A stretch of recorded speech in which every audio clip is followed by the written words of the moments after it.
अगं काय काय झालं? कशाला ओरडतेस? आशू शांत हो, सगळं सगळं नीट होईल. तू काही काळजी करू नको, मी आहे सोबत तुझ्या. हे बघा, तुम्हाला काय विचारायचंय ते कोर्टात विचारा, इथे नाही. आशू अहो ऐकू तर तुम्ही पाहू शकता देसाई ऑटोमोबाईलच्या आशुतोष देसाई यांना त्यांच्याच एम्प्लॉईला मॉलेस्ट केल्याबद्दल अटक करण्यात आलेली आहे.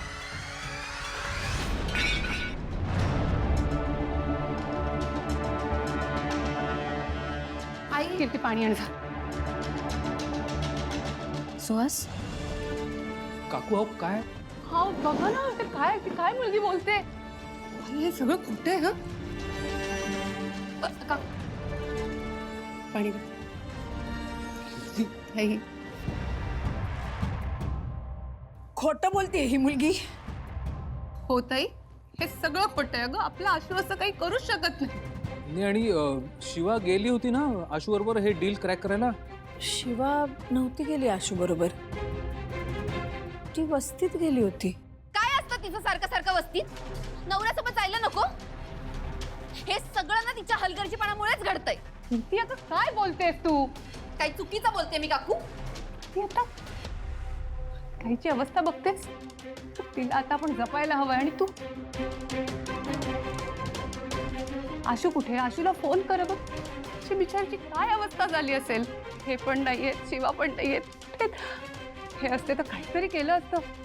आणि भाऊंना कळलं असेल का? त्यांना कळलं तर किती त्रास होईल या सगळ्याचा. भाऊ पण नेमके कालच केले. ते असते तर बरं झालं असतं ना. ती शिवा असून नसून काही उपयोग नाही. फिरते आपली वस्तीत, कसलीच पर्वा न करता. तिला लोकांचं भलं करायचं असतं. घरच्यांकडे लक्ष आहे तिचं. काल जर आशू सोबत गेली असती ना तर हे सगळं घडलं नसतं. पण नाही, तिला नवरा प्रिय नाहीये, वस्ती प्रिय आहे तिला. झालं ना, आपलं नुकसान झालंय ना. कीर्ती अगं थांब, नको बोलू हे सगळं. अगं की वेळ नाहीये हे सगळं बोलायची. तर आपण आशूला बघायला हवं, त्याला सावरायला हवं. तो कुठे ते बघा. तुम्ही पाहू शकता देसाई ऑटोमोबाईलच्या आशुतोष देसाई यांना त्यांच्याच एम्प्लॉईला मॉलेस्ट केल्याबद्दल अटक करण्यात आली आहे. हे झालं कस काय? हे खोटं आहे, 100% खोटं आहे. अरे भाई ती मुलगी काहीच्या काय बोलते. मला तर आता एकच पर्याय दिसतोय. कुठला? आपण आत्ताच जाऊन शिवाला भेटलं पाहिजे. ए अरे नाही, काय बोलतोय स्टेपनी? वेडायस का सायलेन्सर? अरे शिवा काल उशिरापर्यंत घरीच होती इकडे. त्यानंतर तिला आशू बरोबर जायचं होतं म्हणून ती गेली. तिला आत्ता काही सांगू नका. हे बरोबर बोलतोय. तिला काय सांगायला नको. ए ऐका ना, त्यापेक्षा जर आपणच माहिती काढली तर, कारण त्यात दिसते की अटक झाली म्हणून. हा आपण आता पोलीस स्टेशनला जाऊ आणि मग बघूया तिकडे काय झालंय ते. हे बाबांनो, जरा शांत घ्या, जरा शांत घ्या. हे बघा, आपण उगाच इतकी घाई करून ना काहीच उपयोग नाही. आणि एकदा शिवाला ही गोष्ट कळली ना की ती तिच्या परीने सगळं हँडल करेल. मग तेव्हा काही मदत लागली तर आपण आहोतच ना. पण आत्ता आपण या प्रकरणात जास्त पडायला नको. काय चाललंय काय नाही ते एकदा नीट कळू दे. आणि अजून एक गोष्ट, आई आणि आजींना काहीही कळता कामा नये. त्यांना कळलं तर टेन्शन घेतील भाई. चंदन करेक्ट बोलतोय भाई.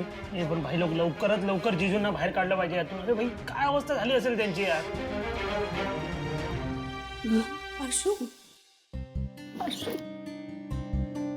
तू बरं आहेस का? तुला त्रास नाही ना दिला पोलिसांनी? हा, तू ओकेस का? हा, तू ये, बस इकडे बस. बस. नाही वहिनी, काही त्रास नाही झालाय. आम्ही त्या आधीच बेल केली आहे त्याची. काय ग हिरोईन, तू कुठे भटकत होतीस? तू असतीस सोबत तर हे झालं नसतं ना. हे बघा, मला इमर्जन्सी आली. मला तिथून निघावं लागलं. दिव्या घरातनं निघून गेली होती, कुणालाच सापडत नव्हती ती, म्हणून मी गेले. वा, बघताय ना, म्हणजे काही होऊ दे, हिला हिच्या घरच्यांचीच पडले. जरा फोन आला नाही का चाललीच वस्तीत. नवऱ्याला कधी सपोर्ट करणार? हा, आणि आता फिरशील इकडे तिकडे, उड्या मारशील, पुढे पुढे करशील. पण आता काही उपयोग नाहीये. आता आशू अडकलास ना. बरोबर बोलतेस तू कीर्ती. शिवा अगं तू आशू सोबत असायला हवं होतंस.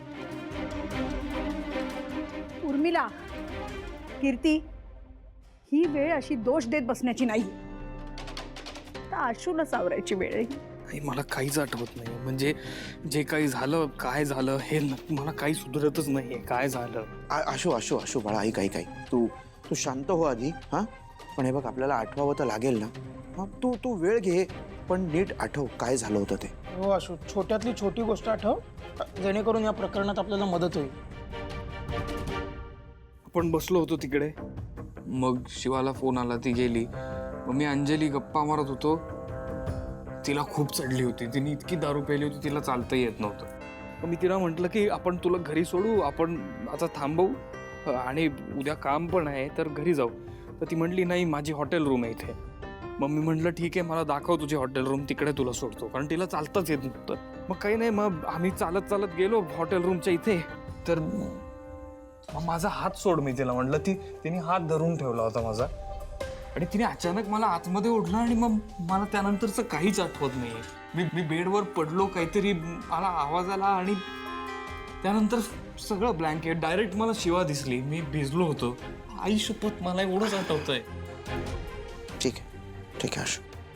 आशू, हे बघ, या मधलं काहीतरी तर आठवत असेल ना. अरे नाही, मी खोटं का बोलू शिवा? तसं पण भाई, तू हे सगळं मगाशी पोलीस स्टेशनला का नाही सांगितलं? अंजा, मी परिस्थितीतच नव्हतो. मला आत्ता सुधारतंय जरा थोडंसं, तरी मला अजूनही थंडी वाजते खूप आणि माझं डोकं दुखतंय. तिथे तर मी शुद्धीतच नव्हतो पोलीस स्टेशनमध्ये. हो बाळा, शांत हो. हं, हे बघ, तू आता ह्या गोष्टींवर अजिबात विचार करू नकोस, आराम कर. काका, मी हे काय ऐकतोय की त्या होरायझनच्या सीईओने ठरवलंय की आपल्या बरोबरचं डील ते कॅन्सल करतायत. त्यांना आता आपल्याबरोबर कुठलाही संबंध ठेवायचा नाही. ते आता प्रेस कॉन्फरन्स घेऊन हेच सांगणार आहेत. अरे असं कसं शक्य आहे? मी किती प्रयत्न केले ते डील क्रॅक करण्यासाठी. हे असं कसं करू शकतात? आणि ह्या गोष्टीचा आणि याचा काय संबंध आहे? आशू तू जरा शांत हो. हे बघ, काही होणार नाही. तू निर्दोष सुटणार आहेस आणि ही डील आपल्यालाच मिळेल. तू नको काळजी करू. हां, शांत. आशू, अजिबात हरायचं नाहीये. सगळं नीट होणार आहे. हां, ही डील आपल्याला मिळेल, सगळं होईल नीट. मी येते जाऊन, तोपर्यंत सांभाळ. मी आले. काय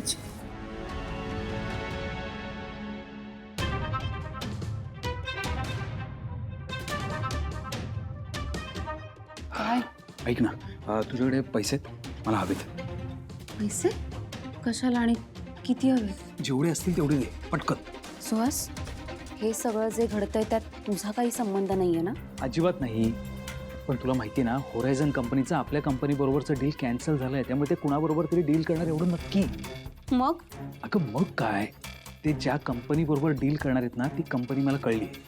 त्यामुळे मी काय करणार आहे, त्या कंपनीचे शेअर्स विकत घेणार आणि एकदा का यांचं डील फायनल झालं ना, की त्या कंपनीचे शेअर्स काहीच्या काही पटीने वाढतील. पैसे कमवायची आयती संधी आपल्यासमोर चालून आली आहे. किट्टू डार्लिंग, मालामाल होऊ आपण. सुहास, आशू सोबत जे काही घडतंय त्याचा विचार सोडून तू हा विचार करतोयस? ऐक, या घरातले ना आधीच मला कोणीही किंमत देत नाही आणि आता जर मला पैसे कमवायची समोरून संधी चालून येते ना, तर ते पैसे मला कमवू देत. राहतो प्रश्न तुझ्या भावाचा. त्याचं काय होतंय काय नाही मला काही पडलेली नाहीये. सुहास, जेवढं सांगतोय तेवढं कर. पैसे देतेस ना? आणि ते पैसे हात सो.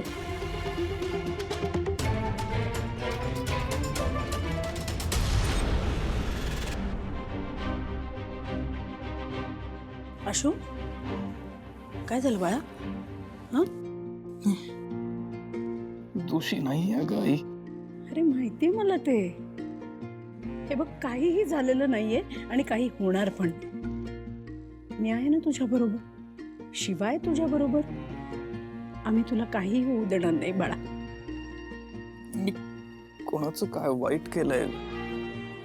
त्या मुलीने असं का केलं? काय होऊन बसलं ग? भाऊ काय म्हणतील आता? हे बघ आशू, माझा तुझ्यावर पूर्ण विश्वास आहे. भाऊंचाही तुझ्यावर पूर्ण विश्वास आहे. ते आत्ता इथे नसतील, पण ते इथे येण्याचा पुरेपूर प्रयत्न करतायत. येतील ते. हे बघ बाळा, असं खचून जाऊ नकोस. आपण कोणाचं वाईट केलंय का मला सांग? मग आपलंही वाईट होणार नाही, चांगलंच होणार. ह्या सगळ्यातून आपण सुखरूप बाहेर पडू. नको काळजी करू. हं? आराम कर बाळा आता.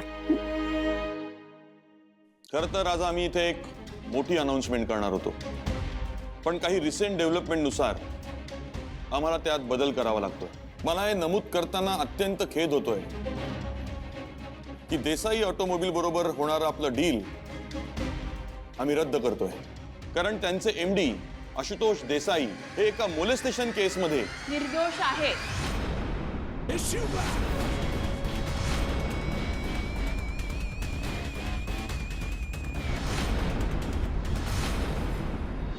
माझा नवरा म्हणजे आशुतोष देसाई हे निर्दोष आहेत, लवकरच प्रूफ होईल आणि ते मी करीन. एक मिनिट, त्याच्याकरता तुम्ही वेगळी प्रेस कॉन्फरन्स घ्या. ही कॉन्फरन्स त्याची बाजू मांडायला नाहीये. मी बाजू मांडायला आलेच नाहीये, पण माझ्या नवऱ्यावर एकही आरोप सिद्ध झालेला नसताना तुम्ही ही डील कॅन्सल करताय. मग जर तो निर्दोष सुटला तर तुम्ही ही डील कराल का? काय झालं, नाहीये का उत्तर? विचार करू, पण सध्या तरी आम्हाला हेच गरजेचं वाटतंय. का? अहो, निर्दोष म्हणजे क्लीन चिट ना, क्लीन चिट मिळणार त्याला. मग काय प्रॉब्लेम आहे? का तुमचा त्याच्या मेहनतीवर विश्वास नाहीये? हे बघा, ह्या सगळ्याला खूप वेळ लागतो आणि माझ्याकडे तेवढा वेळ नाहीये. एक आठवडा द्या मला. आशुतोष देसाई निर्दोष सिद्ध होईल आणि ही डील परत तुम्ही त्याच्याशीच कराल. शब्द आहे आपला. येते मी.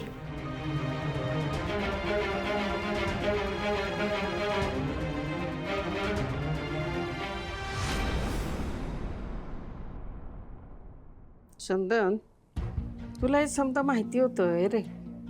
हो, माहिती होतं. म्हणूनच टीव्ही लावून होता देत तो कालपासून. अगं, हेच सुरू होतं टीव्हीवर आणि फक्त चंदनला नाही, अख्ख्या जगाला कळलंय. शी बाबा, आशू असं काही करेल असं अजिबात वाटलं नव्हतं. ए डुचके, तुझ्या थोबाडाला जरा आवर घालतीस काय? तोंडाला येईल ते कशाला बोलतीस उगाच तरी?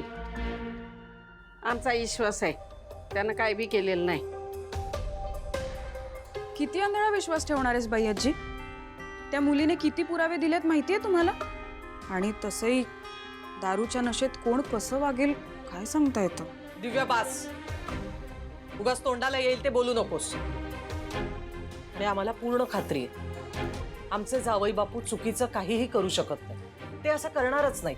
आणि आजकाल काय कोणी कोणाला सहज फसवू शकतं. बरोबर बोलताय आई तुम्ही. आणि दिव्या, अगं अशा परिस्थितीमध्ये आपण शिवा आणि आशू बरोबर उभा असायला पाहिजे. हो, ते काही दिवसांपूर्वी ते आपल्यासाठी उभे राहिले होते तसंच. आणि यात काही खोटं आहे का? तुला काहीतरी वाटू दे दिव्या. अगं, तुझ्याशी बोलायला म्हणून शिवा काल इकडे आपल्याकडे आली आणि तिकडे हा सगळा गोंधळ झाला.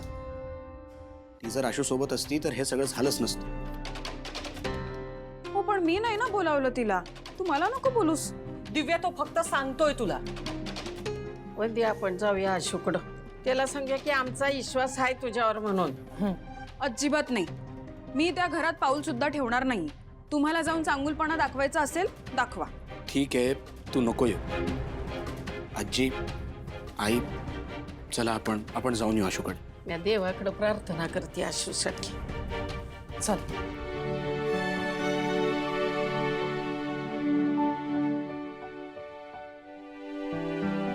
अशक्य आहेस तू दिव्या.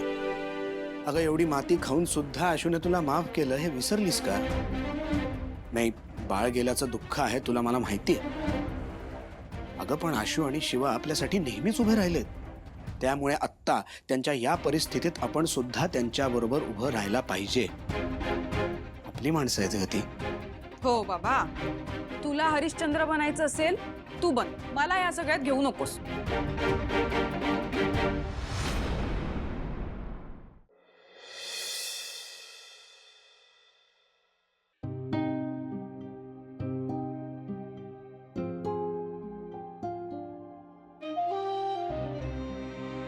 आई, आशू, आई झोपायला गेल्यात. राहू दे. हळू हळू. अरे हळू हळू हळू हळू. कधी आलीस? मी मगाशीच आले. तू झोपला होतास ना म्हणून उठवला नाही. काय झालं? आशू, आपण पुढच्या आठवड्यात डील करतोय, तेही होरायझन बरोबरच.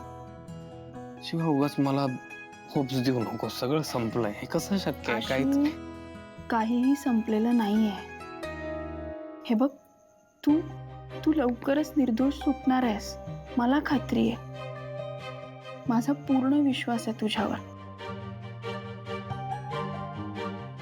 मी निर्दोष असेन ग, म्हणजे आहे, पण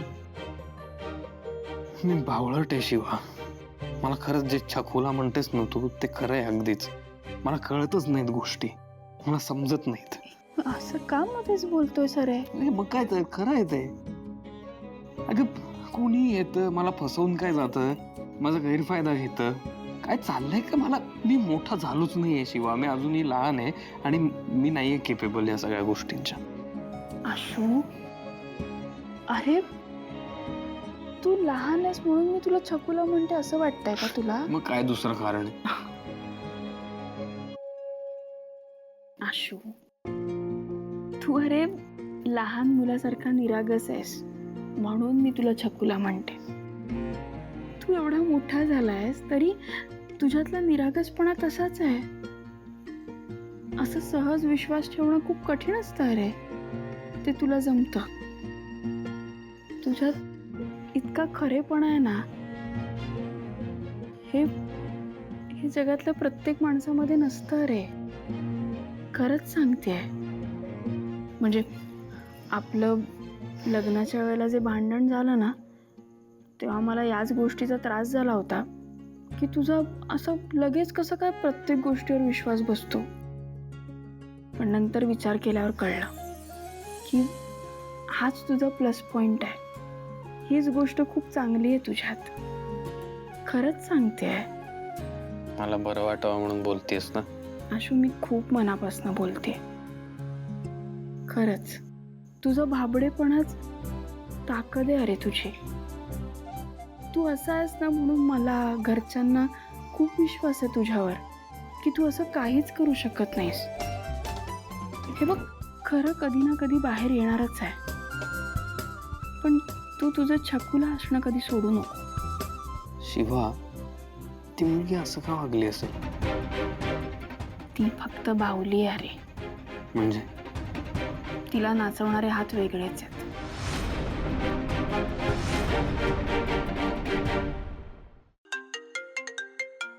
माझा फोन आहे का? बघ बरं. हॅलो. काय म्हणालो होतो आशुतोष देसाई, नका पडू यात. आता लागली ना वाट. हॅलो, कोण बोलताय? कोण बोलतोय? Hello hello. तू आता फक्त बघच तुझी काय अवस्था करतो ते. आशू, अरे काय, कोण होता? आधी येऊन गेला याचा फोन. यात कोणाचं कोण आहे हा? माहित नाही कोण आहे. मी डील करायला जात होतो ना, त्या दिवशी याचाच फोन आला.